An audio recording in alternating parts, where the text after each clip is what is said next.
Yes, we're about ready. We're about ready to start. It's 10:55. So I'd like to introduce Reverend Kevin Kuniyuki, retired minister and director of the OBE and BSC. And I'd like him to share his new study guide for Dharma educators. Okay, well, thank you for your introduction, Debbie. And I'm kind of if I so bubbly that I get off topic, you can tell me. Okay, but I'm really happy about what's happening. As I was mentioning, my first intention was to share with you the study guide for Dharma educators, which is a fairly recent development. But what happened is that there's some other things that started to fall into place, like the BSC visual resource. Yeah. And and I'll be going into that. And finally, the Shoshinge saga. Okay. And what it is it's actually an explanation of the Shoshinge in manga form. Okay. So that's what I'm going to be talking about today. So let me go to the first item, which is the study guide for Dharma educators. Okay. And what is happening in the Honsan is the realization that we have to explain Joro Shinshu a little better, and we have to start with Buddhism, basic Buddhism. For a long time, there's an assumption that just Joro Shinshu was sufficient, and it can be, okay? I'm not saying it doesn't work, it can work. Okay, but especially in the West, where people want to know where this stuff comes from and how it ties into things, I think it's important to have this whole range, and what you will see very soon what I'm talking about.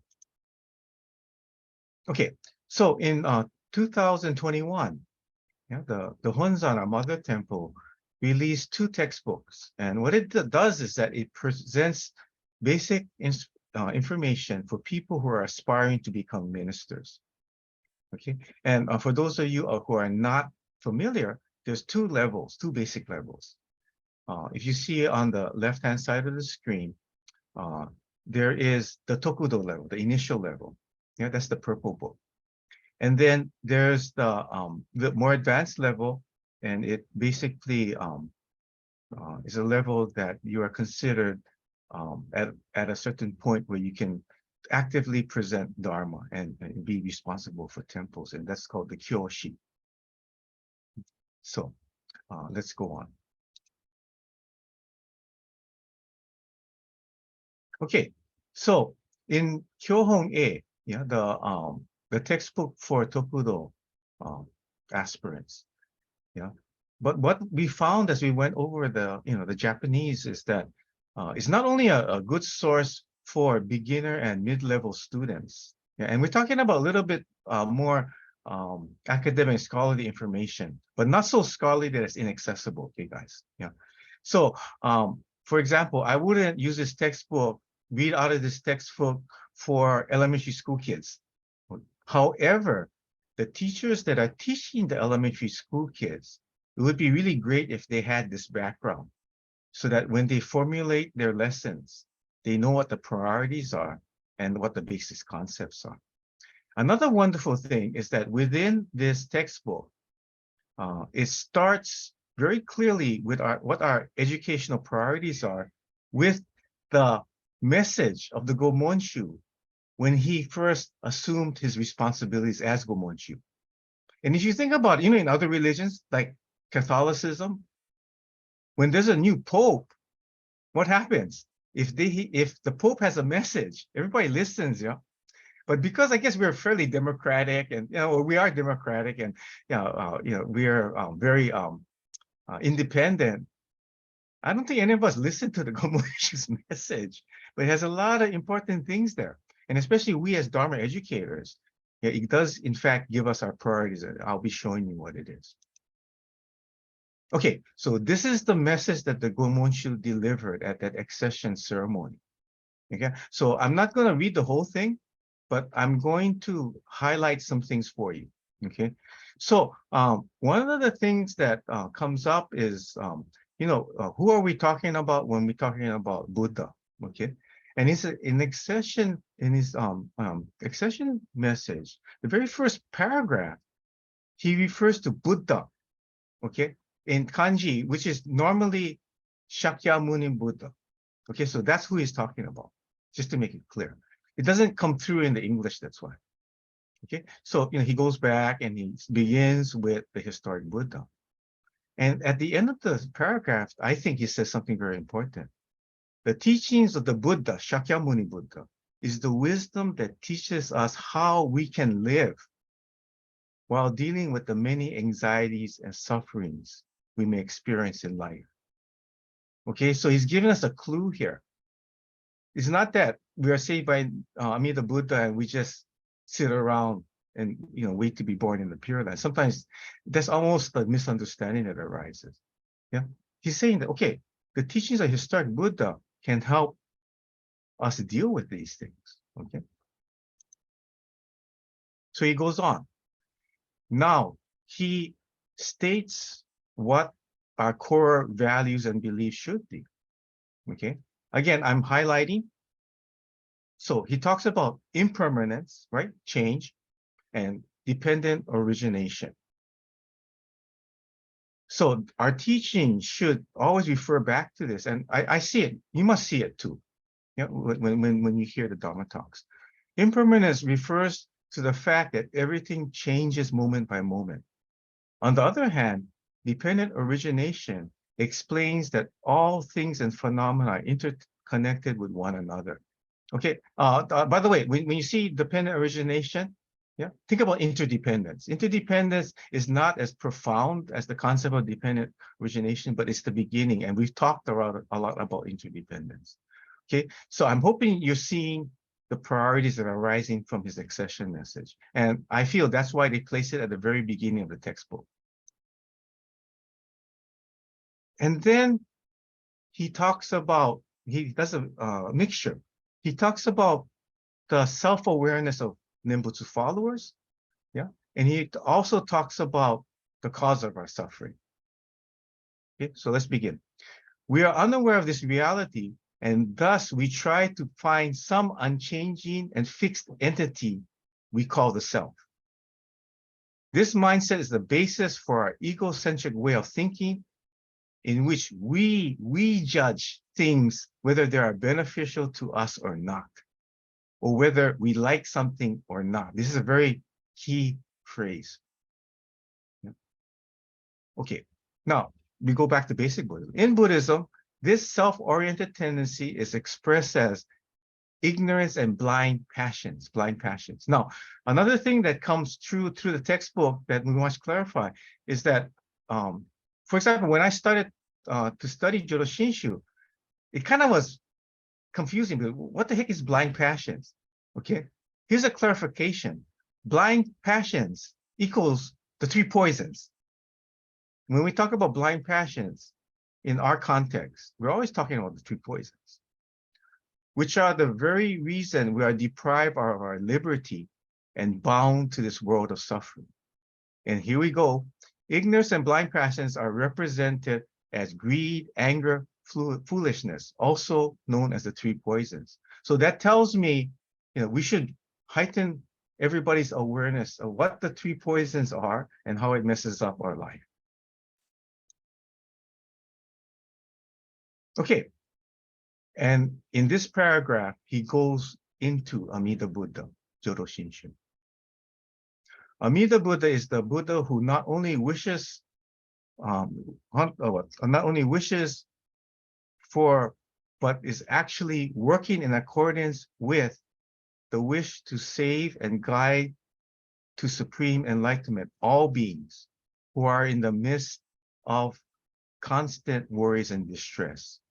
The Buddha's wish, or the primal vow, declares that Amida's great compassion embraces us all as we are, as beings filled with selfish attachment and blind passions. Okay, so again, he's using these terms. He has defined it previously, and we should continue to do that as Dharma educators. Don't just say blind passions. Yeah, try and make sure everyone understands what you're talking about. And here's another key thing. Okay, he has a caution here that comes from Shinran Shonin himself. Even though our efforts may pale in comparison to the Buddha's compassion, we are at least guided in the proper direction by the Buddha Dharma. That's an important statement. Okay, so he's telling us we got to make an effort to understand the Buddha Dharma and live by it. Okay, Shinran Shonin clarifies this in his letters addressed to his followers, one which states, "There was a time when each of you, when you knew nothing of the Buddha's vow and did not say the name of Amida Buddha, but now, guided by the compassionate means of Shakyamuni Buddha and Amida, you have begun to hear the vow. Formerly, you were intoxicated with thoughts of greed, anger, and foolishness." Okay, he uses greed, anger, and foolishness. But you know what? You should know what we're talking about. But since you have begun to hear the Buddha's vow, you have gradually awakened from the drunkenness of ignorance, rejected the three poisons, and have come to prefer the medicine of Amida Buddha at all times. Okay? So that's part of the important message that Gomonchi is sharing with us.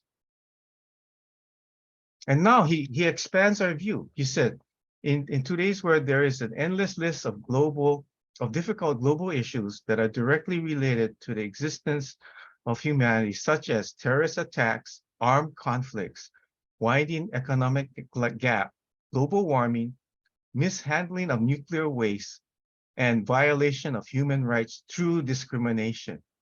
So I think he hit some important points here. Okay. And then he says, it is true that we are imperfect with our selfish desires and cannot act in complete purity like the Buddha can.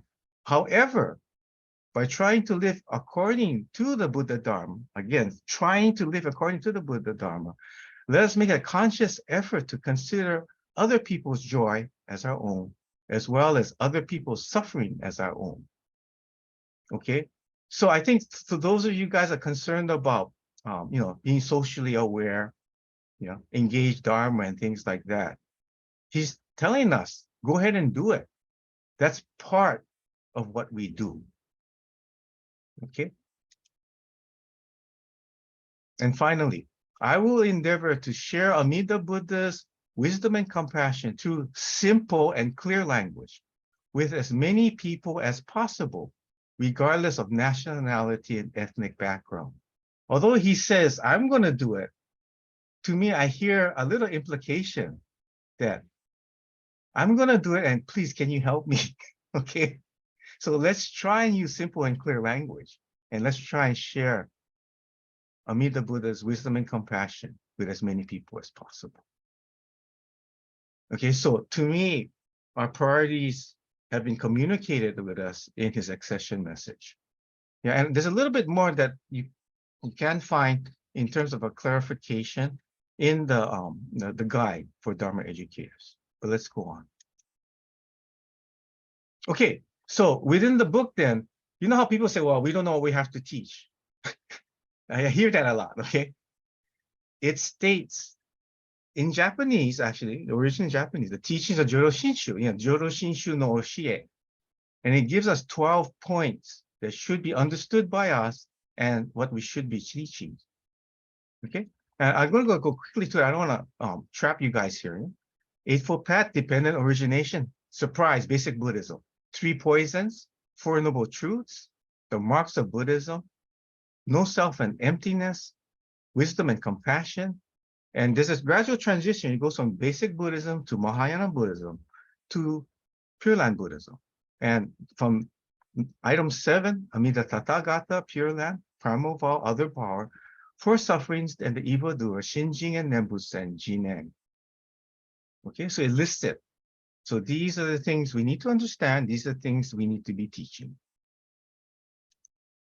Okay, and let's review that again. Okay, so you see how the pattern is? 1 to 3, basic Buddhism. Primarily the teachings of Shakyamuni Buddha. 4 to 5, Mahayana Buddhism. Okay, and 7 to 11 is the is Pure Land Buddhism and Teachings of Shinran Shonin.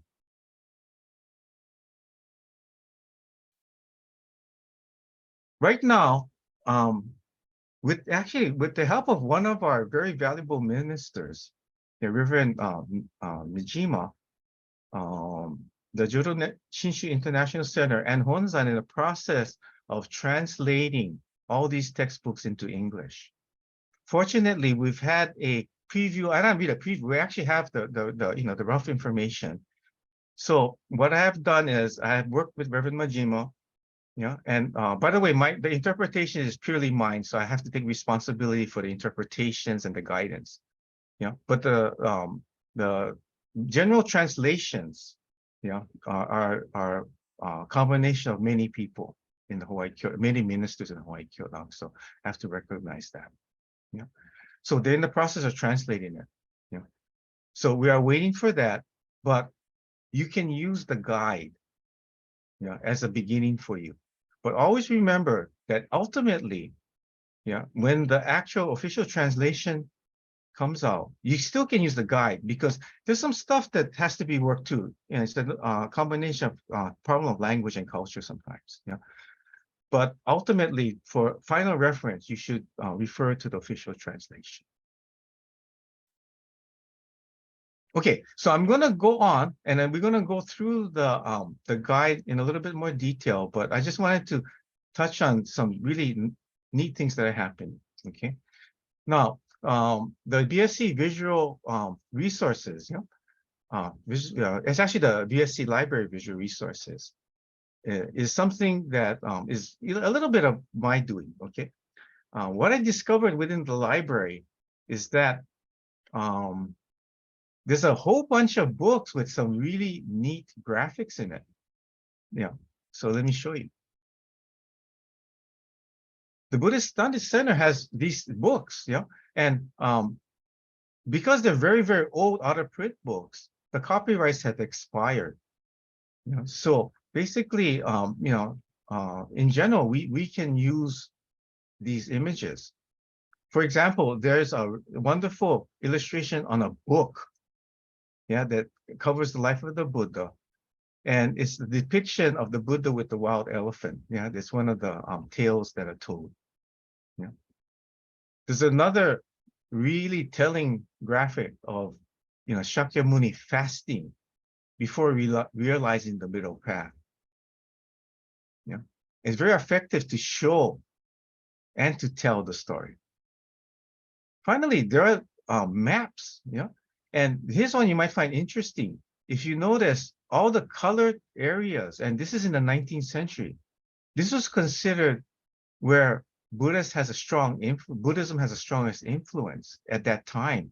And it's a pretty wide swath of the world.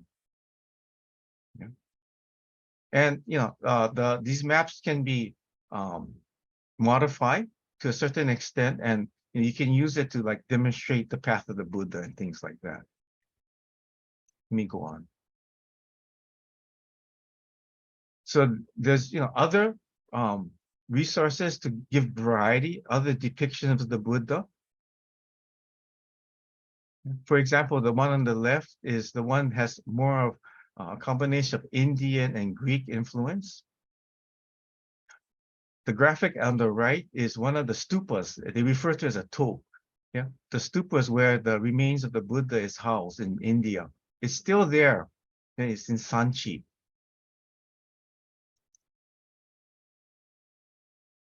There's a depiction of a wall painting that depicts on the left-hand side, the prophet Ashita, and with the baby Buddha and predicting that he is either going to be a great teacher or a great king.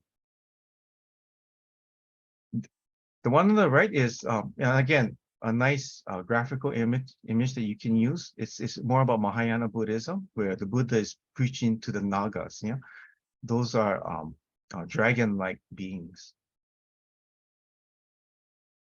And finally, there's a really interesting visual collection that came out way long ago, in the 1920s, and it depicts the life of Shinran.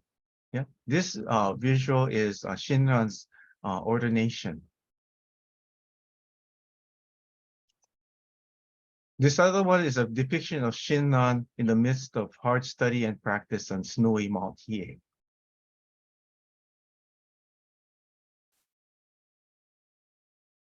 Okay, so what's happening with the visual library is that I'm in the process of getting all the graphics together, and what I would like to do is distribute it through the Office of Buddhist Education to the Dharma educators so they can have access to it. So let's go on. Shoshinge Saga is a last-minute good piece of news that came to us. Let me go over it, and you'll find out what this is. Okay, so Shoshinge is a huge gatha that was written by Shinran Shonin and effectively summarizes the history and development of Pure Land Buddhism by Shinran's eyes. And if you think about it, it's an effective summary of Jodo Shinshu. However, it is very scholarly. It's written in Kambun, so and very challenging. And while I was in Japan, and a little bit after, I used to struggle to find things that would help me study things, and I found the mangas were very interesting. Now, for those of you who think that comics are trivial, childish things, in Japan, mangas are used to help with education. Okay, when I was studying at Chubutsu, one of my friends was using a manga to, and it was a valid manga. It was approved by the Department of Education in Japan to study for a civil service exam or some kind of architectural thing. Okay, in the same way, there was a manga that explains Shoshinge, published by Hozokan. So 2 volumes. The first volume represents the first half of the Shoshinge, which is actually there's two parts to it. There's a very short part which is praises of the Buddha, Kimyo Muryo Junyo Dai Namo Fukashi Buko. Okay, but the rest of it is talking about the most important sutra according to Shinran's view of Pure Land Buddhism, which is the larger sutra. Okay, and that was volume 1. Volume 2 is basically the 7 masters. And to me, this is really remarkable because then Shinran goes through the history of Buddhism, starting with the very earliest times in India. And he selects key masters of Shin Buddhism. And I think most Buddhists would agree with at least the Buddhist masters and most of the Pure Land tradition in China.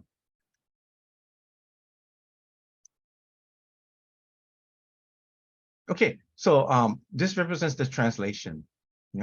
And a little interesting background is that way back when I was director of the BSc, I used to have students come to the BSc, and it started with this bilingual student who has an American mother and a Japanese father.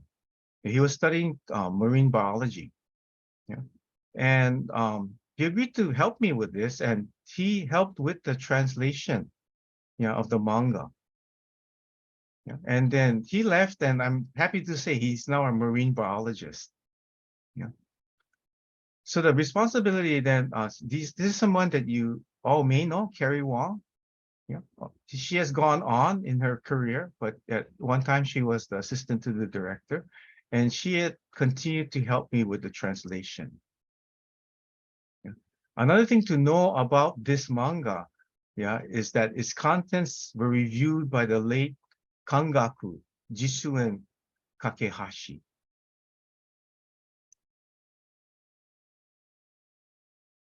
Okay, so as you can see, there's graphic representations. And as I was saying, this is the contents of volume 1, and it goes through the story of Amida Buddha. his time as the monk Hozo Bosatsu, the practice he went through, and what happened when he became Amida Buddha, and what are the characteristics associated with him being Amida Buddha in the Pure Land. Oh, so let me show some features to you, okay? Basically, the way the manga is organized is that it goes through Shoshinge verse by verse. So if you can see here, you might not be able to see it clearly, but on the right-hand side, there's the first two verses of Shoshinge, Kukimyo Muryo Junyorai Namo Fukashi Giko. Yeah. And what we have done is that we have cross-referenced it to the red service book. So if you want to see the original Japanese, etc., you can do so. Yeah. Another thing we did is instead of trying to translate ourselves, which is very profound, we used the translation from the CWS, the Collective Works of Shinran. Okay, and then in parallel with that, there's the story. Okay, and the basic arc of the story is that there's a young boy who's attending the memorial service for his grandfather. And typical young boy, can you see in the lower right-hand corner, he's getting sleepy, okay? And so he falls asleep, and then he dreams about meeting his grandfather. Yeah.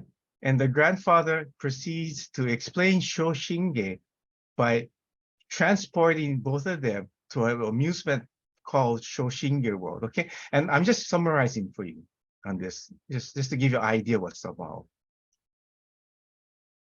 So, guided by the grandfather, the boy learns the story of Hozo Bosatsu, who becomes Amida Buddha, the development of Pure Land Buddhism from the viewpoint of Shinran, who wrote the Shoshinge. Yeah, and every verse is translated and cross-referenced to the, as I said, the red book. So if you see here, Indo Saiten Shironge, Chuka Jichi Koso. Yeah, and so it then has a story that explains the contents. No, not the exact contents, yeah, but the gist of it, okay?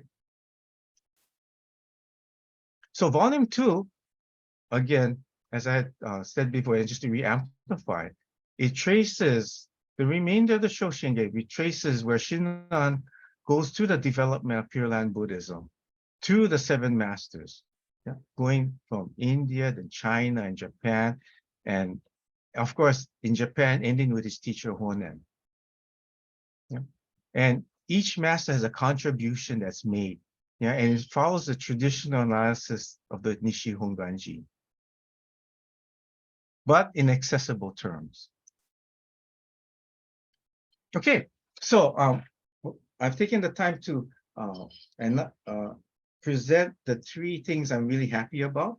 Okay, the study guide for Dharma educators, the BSc library visual resources, and this new Shoshinge saga, yeah, which is a manga that expresses Shoshinge in a little bit more accessible terms.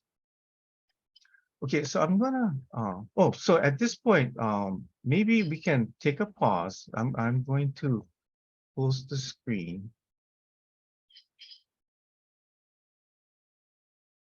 And we can have a little interaction here before I go a little bit into the study guide.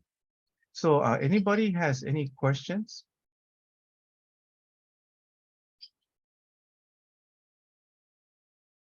I don't know how to kind of do this in terms I don't see everybody. So maybe you could just unmute and get my attention.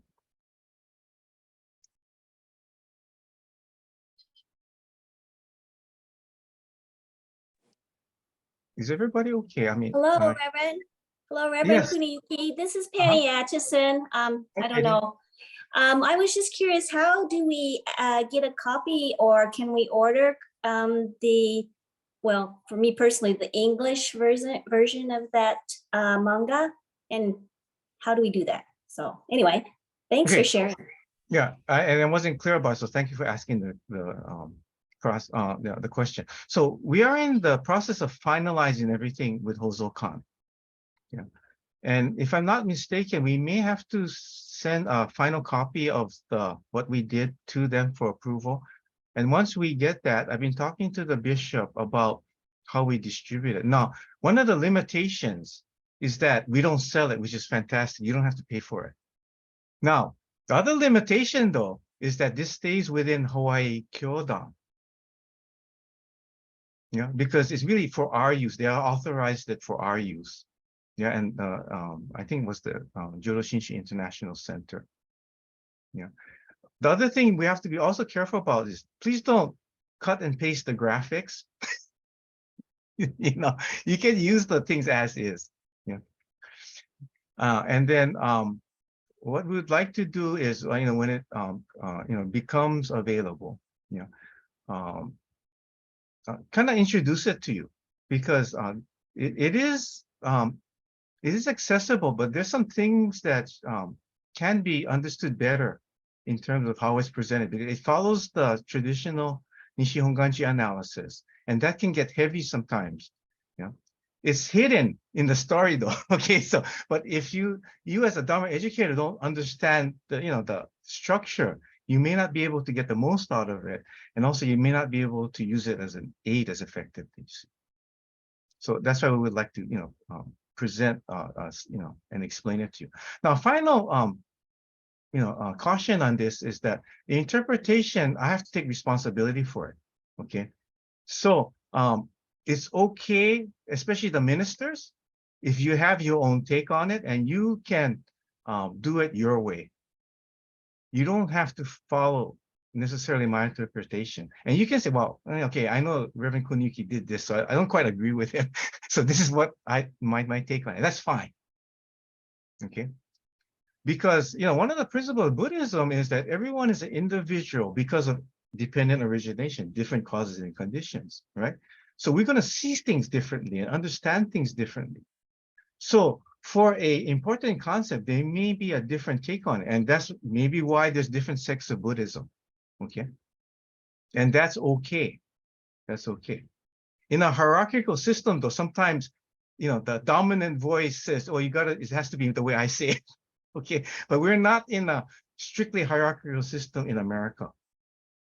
Okay. So what I'm saying to you is okay to disagree with me, and, we can talk about it. And you can present things the way you see things using this as a tool. Okay. Any other questions? Kevin sensei, Yes. You you provided the Shoshinge manga for the minister, yeah? So is it okay if I can lend the penny if she likes to read it? You mean the English? Yeah, English one. Yeah, well, it's not, we're not real strict about it. It's just that we want to protect our relationship with Hozokan, yeah? Mm. So, in other words, don't let someone borrow it and then they go and post it on social media or something like that. Is what I'm saying. Yeah. Yeah. So so Penny, if you like to read, I have the one here at the office. Okay, I would just love to see that because Okay. yeah. Okay, thank you. Thank I you. promise I won't share it. I won't do anything on it. I'll just read it. Thank you. Of No, course. again, the We one trust you, caution, yeah. the one caution, Penny, is that it can get heavy, even though it's a manga. So please ask Reverend Hasebe or myself if don't throw out the window because you don't understand initially. No. Yeah. I need to increase my own learning, so that would be very helpful. Yeah. So it should be done in conjunction with a minister or somebody who's already really familiar with the material. So you're lucky you got Reverend Hasebe right there. Yes, we are, and other ministers as well. All right. Right. Thank you so much. And the only reason why I mentioned Reverend Hasebe is she has possession of the manga. But actually, Furusawa Sensei used the manga once already for his class too. Okay, So, does he have to yeah, complete? it was, No, so yeah. yeah, he has I'm sure the better knowledge too. Yeah, and there we go. And the one caution again is that please keep in mind that you may have an old version. It may not be the final version. But and that's okay. That's okay. Reverend Kuniyuki, Yeah, Furusawa sensei. may I ask a question? Sure. Maybe 2020, I used the Shoshinge Saga manga for my study class. Uh-huh. It's still newest version, or did you revise Yeah, we did after revise it. 2020? Yeah, we did revise it. So again, what we're doing, we've been a little respectful of Hozo-kan. Bishop signed the agreement with them. So I believe part of the agreement is that they would like to review the material. So, you know, and I'm perfectly willing to do it. They may ask us to eliminate or to modify it. So, you know, we will do so. Yeah. And then, you know, that's when the final version will come out.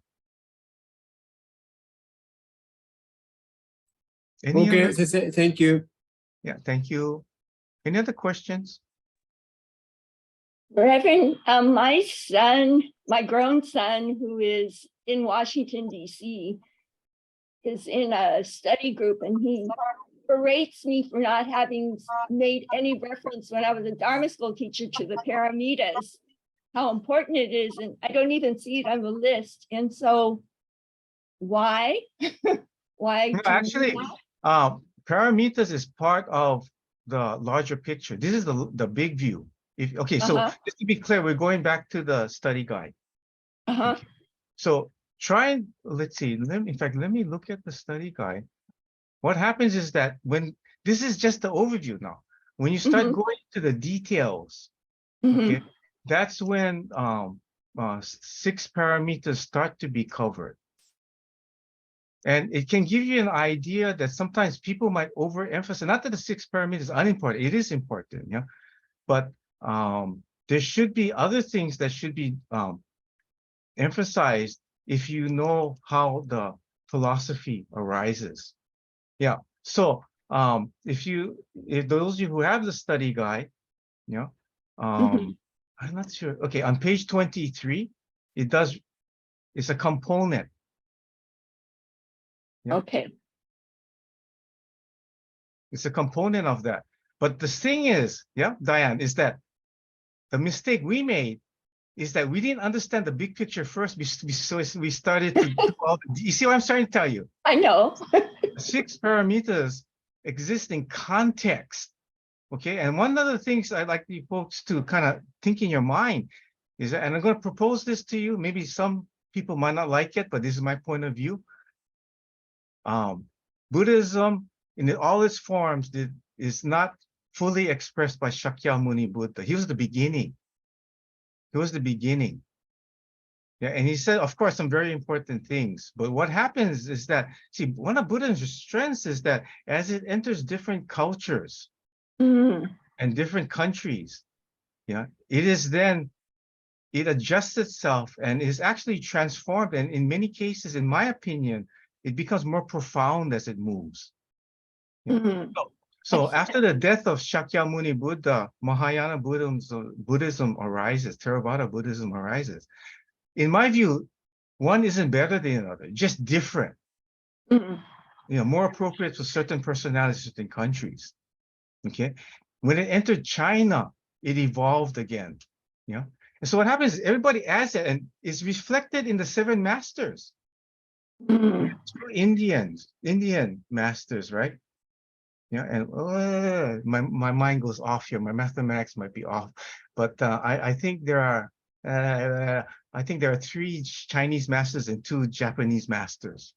Okay, that represents the evolution, yeah, and the improvement, in my opinion, of Buddhism. You see, so if you don't have the big picture, if you start pulling out bits That's what he does.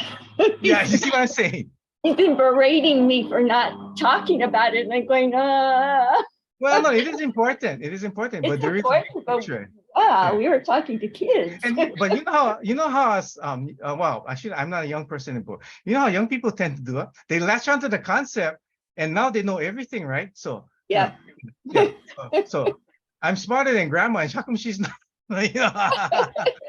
But don't fight with him. You know, just say, yeah, okay, you know. Yeah, okay. Yeah, we try. Yeah, It's just hurtful. Yeah, but Yeah, no, well. And he's as an been educator, looking- you shouldn't feel like that. What Yeah. you're doing is you're facilitating a We're trying journey. to just, yeah, whatever we can, yeah. Yeah, and it's no Yeah. reflection on you because you are not responsible 100% for his journey. You Yes, can only contribute to it. yes. So don't put such a heavy on yourself. He does. Okay, No, so- interestingly though, he's in the Naval Reserve, and they had a workshop on the West Coast, so he had to fly out from, and they said one of the biggest issues they're facing in the Navy is the recruits have what they boiled it down to was mindfulness. They're totally unaware of what's going, and he goes, you know, Yeah, and the thing that you should be enthusiastic of Dharma educator is not that, oh, they are co-opting Buddhist concepts here. no, he was No, like, yeah. hey. Yeah, it's becoming a part of the mainstream. That's Yeah. what we should do. And Yeah. we should have the tools to respond to this. That's the thing I think is so important for us to understand. Yeah, yeah, And if we understand the concepts enough so that we can then transfer it over to this culture, then that's the goal here.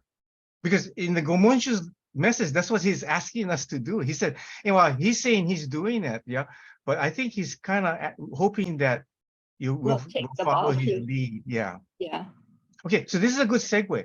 If I can go and kind of cover a little bit more, I don't want to trap you guys here, but I want to show you the how this guide works, yeah, and then leave it to you folks because in a sense, this is the big overview. You have enough of the big overview. The details are not there yet. We're still working on it in terms of the guide, and of course, the big project is the official translation. Okay. Okay, a caution on that since I mentioned it. This is not the official translation. Okay, so it's a guide to help you understand the official translation. Okay, so I'm going to share the screen. Let me know if I'm successful or not. Can you folks see the screen? Okay. Okay, so I think most of you have read it, so I'm just going to go over the key points. Yeah.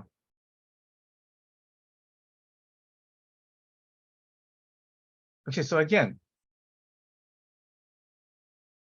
this is how the guide is organized.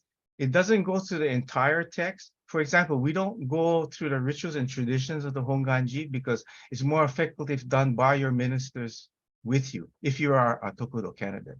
But this part is not for only Tokudo candidates, right? It's for just Dharma educators in general, okay?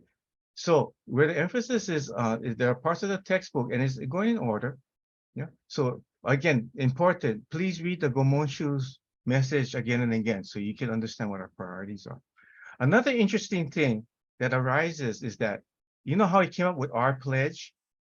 And then he asked us in Hawaii Kyoran to come up with our own local version, which is fantastic. Yeah, because he understands that concept. Every culture, every person is different. So there should be a local translation of our pledge.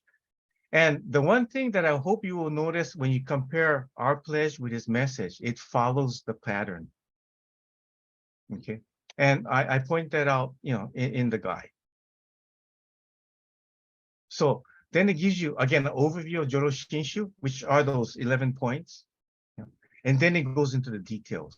The life of Shakyamuni, the basics of Buddhism, Amida Buddha, and the scriptures of Shin Buddhism, Honganji doctrine, and the history of Shin Buddhism. Okay. Now, it's not the end all and be all, yeah. But I think it's enough to give anyone basics when we talk about textbook. Now, let me talk about the form of the guide itself, okay? So what happens is that we then go into the detail of the sections that, we talked about. And what we do is we have a commentary, that's my commentary, yeah? And take it with a grain of salt, that's fine, okay? So the stuff in 10 point, yeah, it's what I say, but it's not law. In fact, it's my interpretation. So, if you disagree with it, fine. Yeah. So then there's the interpretations and the quotations from the textbook. Okay.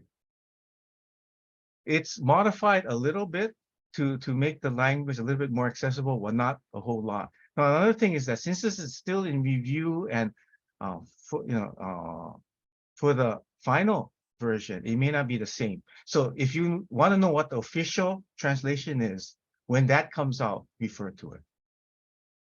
And there's additional commentary at the end, yeah, and it's in 10 point. So here's the example. So Gomonshu's message, in 10 point, there's a little commentary. And then there's Gomonshu's actual message.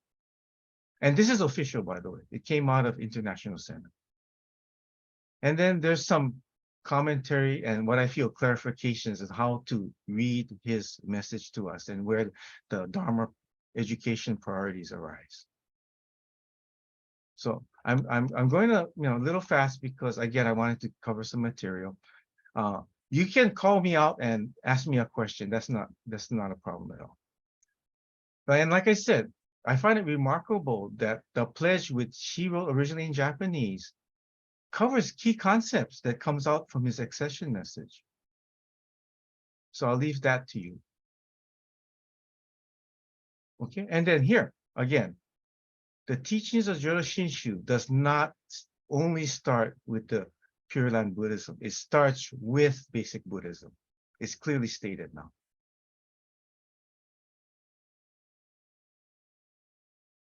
Okay, so, oh, by the way, here. So you have that first concept, Eightfold Path and dependent origination. So then you have the section. And this is still an overview, guys. Okay, but to me, the overview, if you read it, can give you a fairly good understanding of how to structure your thinking. So again, 10 point commentary. Take it or leave it. 12 point, the best effort at interpreting the textbook. Okay. Ultimately, you should refer to the official translation. Sometimes, if you notice this, commentary pops up in the official translation just for clarification. So you see that a paragraph that has finally, it is advisable to maintain your determination and never forget about above principles. This is right mindfulness. Okay, so there's a little commentary. Yeah. And this is a really important one because Shin Buddhism proposes an additional aspect of mindfulness. You're just talking about mindfulness, Diane. Okay, so it is an awareness. Okay, and that's important because we want to be self-aware, want to be Dharma aware, want to be gratitude aware. See.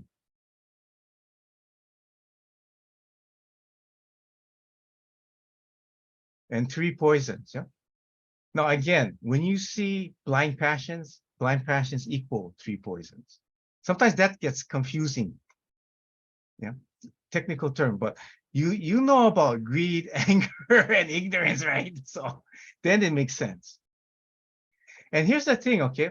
When things are explained in the text, it goes back to basic concepts. In other words, when we go against dependent origination, the 3 poisons is what poisons our mind against interdependence. Yeah, it's the I am the center of the world. I know what is right or wrong, so I can judge other people, kind of thing. Yeah. So there's a pretty detailed explanation for each concept. However, there's more. Okay, but because this is basically an overview. So, but at the same time, for you as Dharma educators, I think you can kind of get the gist of where we're going, getting to here. And what I'm hoping, guys, is for you as ministers and Dharma educators, that you take this material and then come up with your own stuff. Okay, the point here is for you to understand it enough so that you start to process it and explain it in your own way. And that's what I'm hoping in future conferences. We'll take a hold of the concept that we're going coming across. Number one, let's get clarification. Let's have a discussion with each other. So what does this aspect of the textbook mean? Once that's clear, then, oh, this is what I came up with as a presentation. Yeah.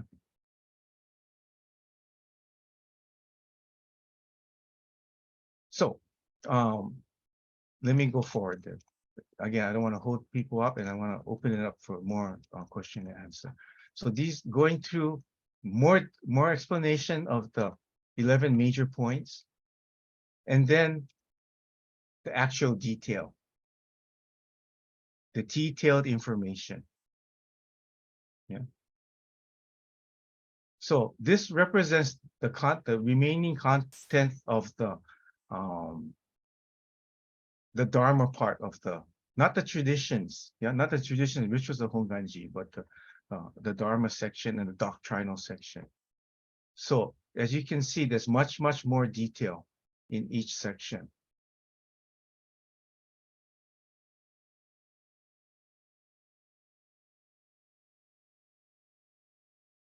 And specifically doctrine.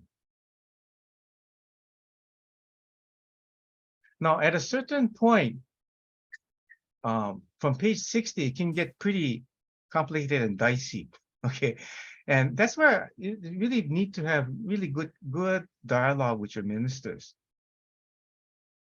I think they're a good resource for you. What is interesting from my standpoint is the history of the Honganji and the examples set by Shinran and especially Renyo. Okay, so this is to me, an effective preview of what's coming up. And to me, enough detail for you to, start studying yourself if you would like to. Okay, let me bring down the screen here. Okay, guys, I'm now opening it up. Debbie, I think we have another 15 minutes or so. Is that right? Yes, we're going till 12. Okay. So, questions, comments, anything to share?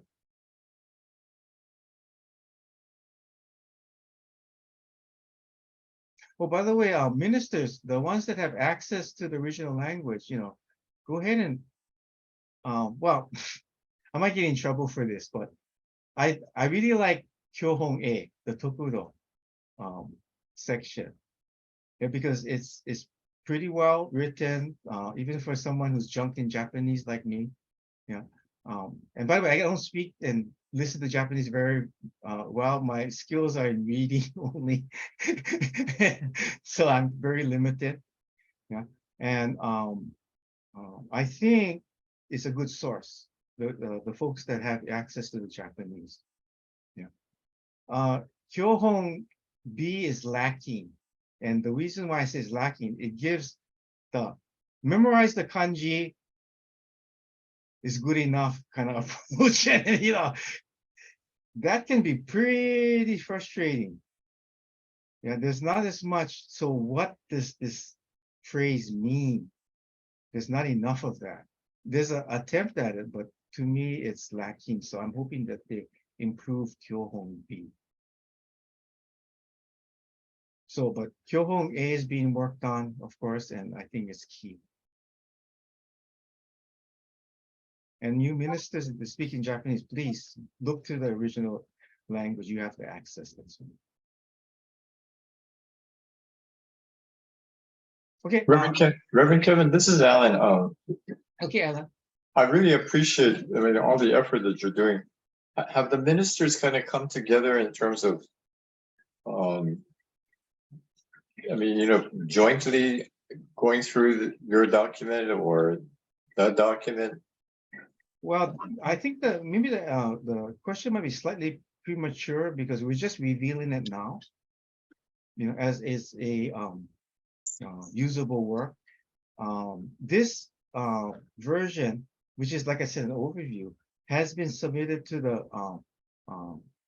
the Ministerial Training Committee, and will be inserted in the Ministerial Training Manual because there's always been this complaint that, well, we don't know what to teach, right?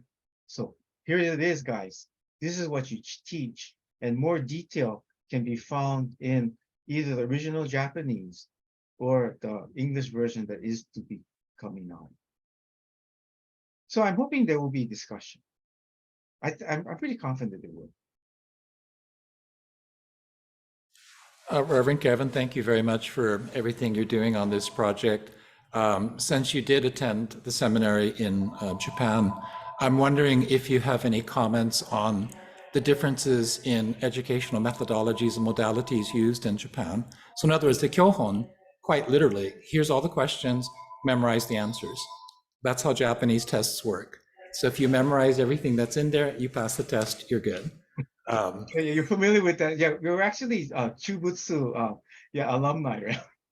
Yeah, also 25 years working in Japan. So it's kind of like, that's how Japanese testing methodologies work.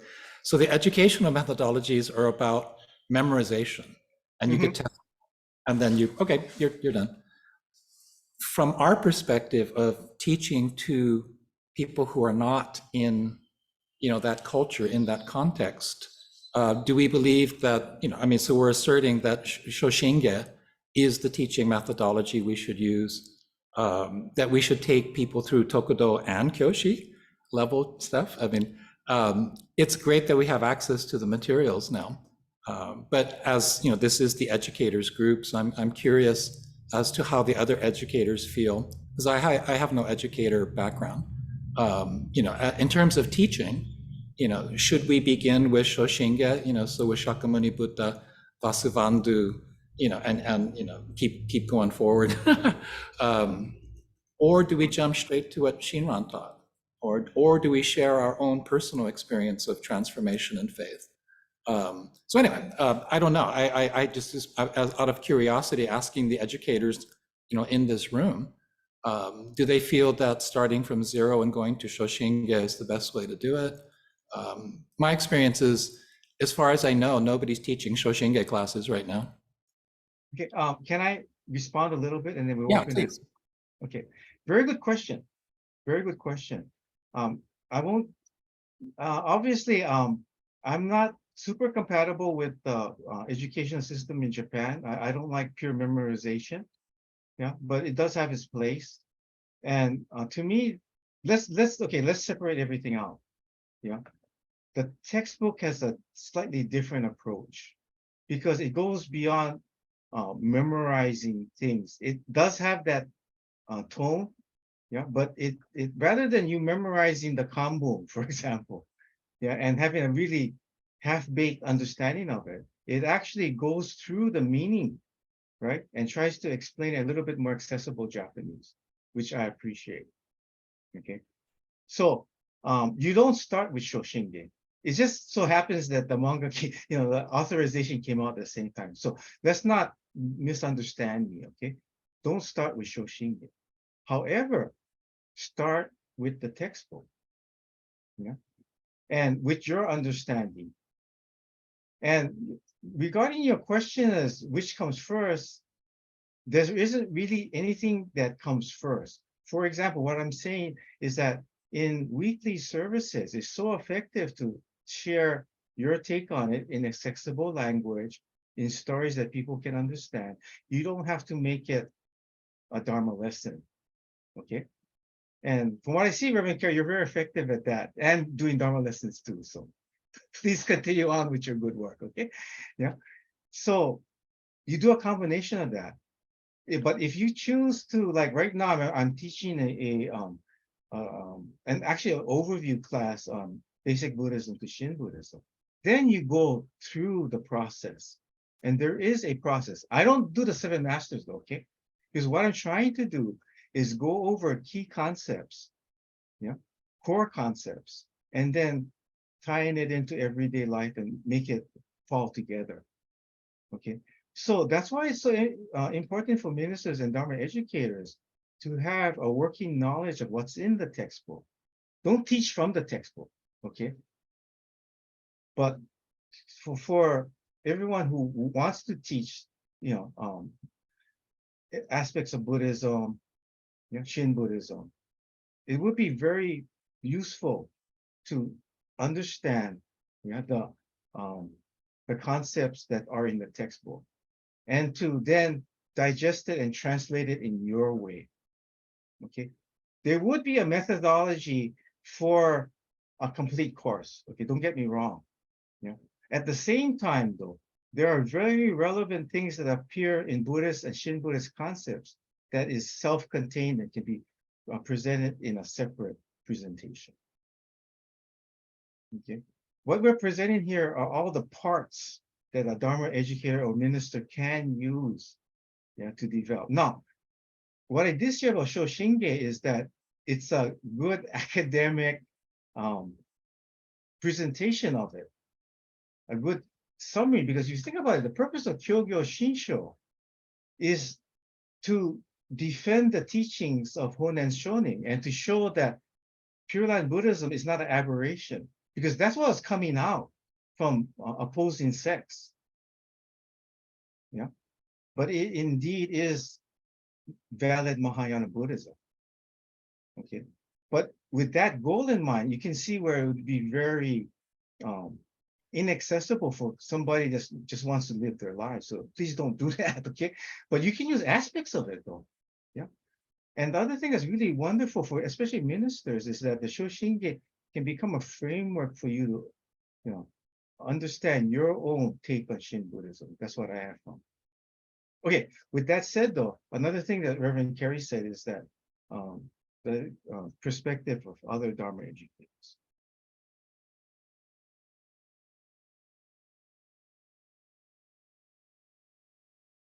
Please, I mean, like he said, he and I didn't have any formal education in education, so I know some of you are either very experienced at teaching people or have a formal background.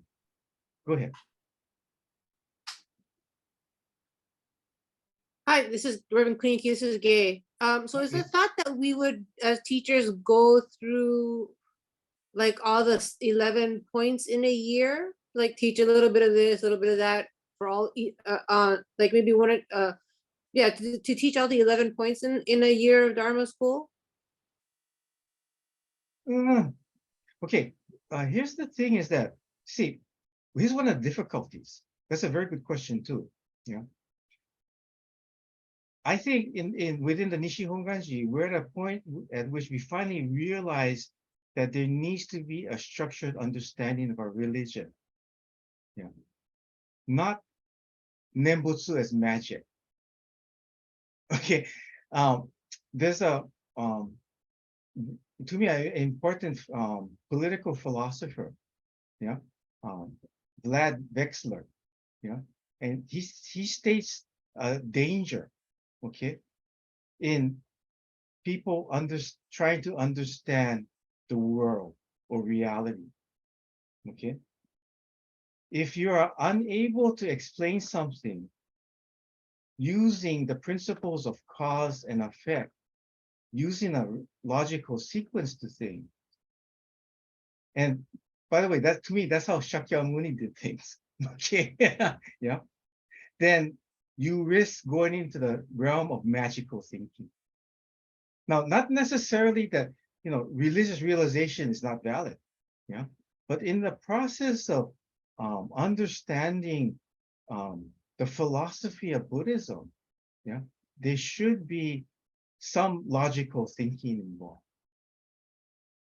okay, and that cannot happen without fundamental knowledge of Buddhism and how it then transforms to Mahayana Buddhism, to Pure Land, and finally to the thought of Shinran. Now here's the thing that's remarkable about Shinran's teachings. Regardless of whether you understand all this, when someone is at a point where the ego is shattered, yeah, when there's nothing left for them, yeah, they can be a realization of the wisdom and compassion of Amida Buddha. That can happen. They don't have to understand all that stuff. Okay. The other thing that comes out, and this is one interpretation, guys, okay? I'm not claiming to have the whole interpretation, and I should be upfront. My close mentor is Dennis Hirota. So I tend to go by his approach to things. Yeah. And Hirota Sensei's thesis that's coming out, that's becoming clearer now. He's coming out with very important work, going through the 16 important passage of Shin Buddhism. Yeah, is that the life of a person of Nembutsu, yeah, is a life of engagement and transformation in everyday life. Yeah. So that's why, for example, listening to the Dharma is important, because if you don't know the indicators, yeah, of what wisdom and compassion is, sometimes it's hard. You don't have to, okay? But it helps people that haven't had the ego completely shattered. Yeah. And even that doesn't have to happen, okay? So, but in any case, though, there's a process involved. Yeah? And the more ministers and Dharma educators can understand the logical linkages, the more helpful it is, especially in this society, which demands explanation.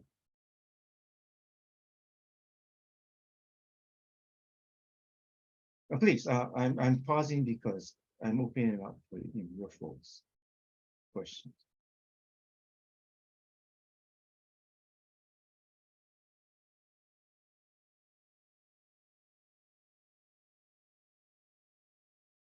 Oh, by the way, I see a comment which I think is very valid.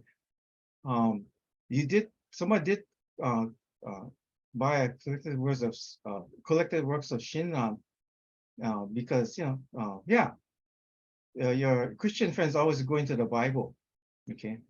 Now the one complaint I have is that I received is that collected works of Shinran is so hard to understand.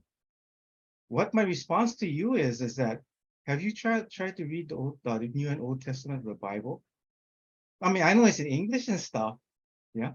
But verily I say unto you, I mean, sometimes the language is hard to understand, okay?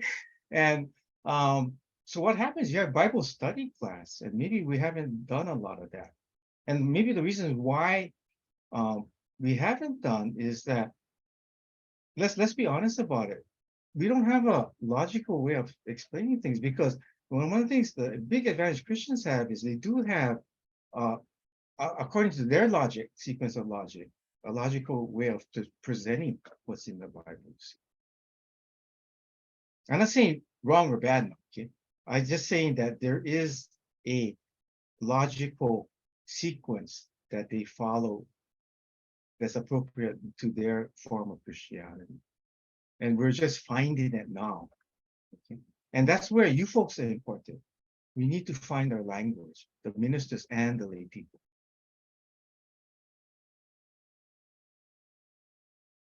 Okay, please.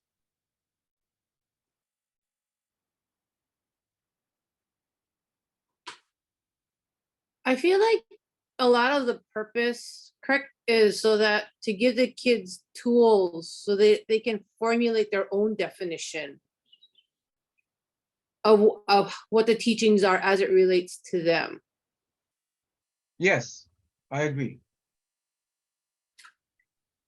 So if you can teach the tools, it gives them a foundation off of which to work on their own definition and their own practice. Sorry, I'm not sure where I'm at. Okay. Well, I know you're pausing, okay? Here's the bad news, guys, okay? I know that, it's been decades of Jodo Shinshu being in America.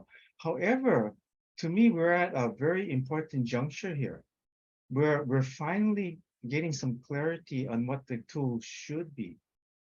But the problem is how to articulate it, and that's where everyone needs to jump in and help. Because I think sometimes when I listen, and this is just me because I don't do too well with the faith component. I'm not always clear as to how things happen. Like how, like Reverend Hasebe's talk this morning was how anger how do you take off the lenses of anger, or how is that anger transformed into joy? And excuse me, sorry. And then how to teach, if I don't understand it, how do I teach that? But I think as we teach correct me if but I'm sorry, I'm still working this out in my head. As we teach the tools, we expose ourselves to those tools, to how to address those questions. How do you recognize you have these lenses of anger, and then how do you take them off? Does that make sense? Yep. And again, a little bit of bad news, but a little bit of good news. Yeah. I'm assuming that all of us as Dharma educators, one of the things we're doing is we're studying Buddhism for our own sake, right? But what happened is that as we teach, we find more clarity. As we are challenged about our knowledge and beliefs by the students, we get more clarity. And when we receive more clarity, we can explain better, you see. Now, what I'm trying to do, for example, in my sequence of presentations, yeah, like at the Betsuing, for example, and I have a canned presentation of 4 lectures, okay? What I do is, you know, oh, and yeah, for example, Reverend Kerry is doing Buddhism to Jodo Shinshu, so you should attend his stuff, because I'm sure he's connecting the dots on. So that's why, you know, listening to the Dharma is important, because even as a Dharma educator, we must, myself included, we don't know it all. So that's why we listen to other presentations and other people to get new ideas and stuff like that, okay? So in my presentations, yeah, what I do is I go from the basics and I try and indicate a process. Like, let me tantalize you a little bit. One of the things I do is I try and find something, okay, how do we address the problem of road rage, my own rage, by the way, okay, with Buddhism.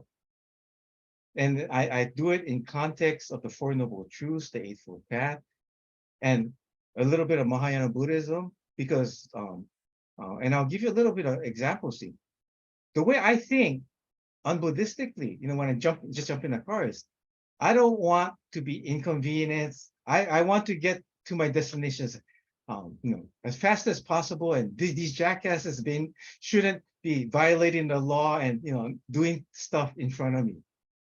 Okay. So naturally I'm gonna get pissed off. Let's say they you know, they blinker and stuff like that. They don't use blinkers, and, you know, they cut me off and things like that. But let's change it to a more interdependent thinking. I am connected to other people. And actually, in reality, I don't know the other person's story. You know, I'm ignorant, actually, if I really look at myself, right? I don't know why the guy did that. One of my BSc kids said, oh, maybe the guy wanted to use bathroom real fast and he wasn't thinking straight, you know? And then I asked, hasn't there been times when I did that unawares? Okay, so then what my goal should be that everyone gets home safely. So if everyone gets home safely, then okay, that guy cut in front of me, but hey, you know what? I can stop, right? I can let go of that. I don't know his story or her story, and everyone will get home safely. And why? There's more thinking behind that, right? In terms of you know, Buddhist concept and things like that. Okay, so that's one example. But we need to experiment with that. Not just the ministers, but the lay people. Think about how, you know, how do you do this, knowing what you know from, for example, the textbook.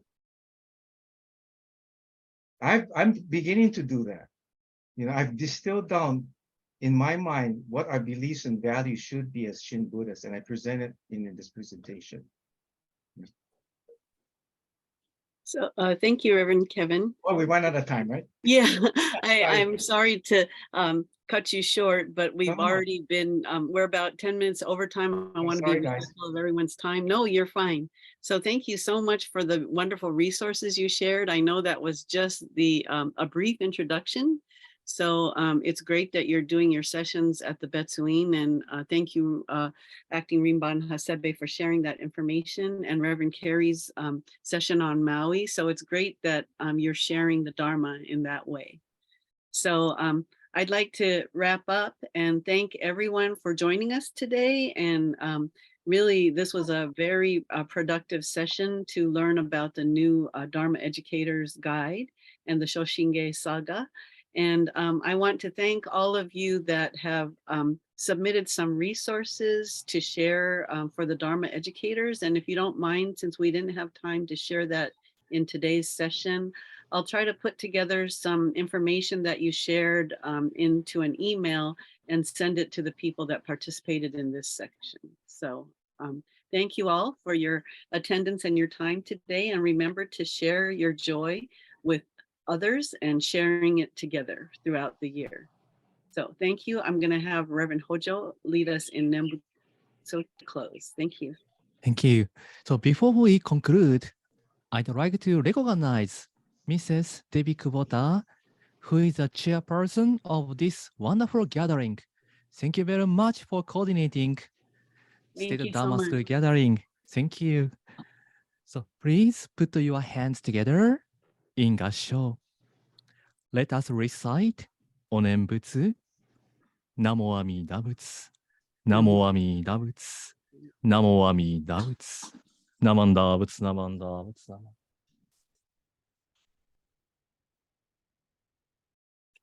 Thank you. Reverend Hojo. Thank you, everyone. Enjoy the rest of your day.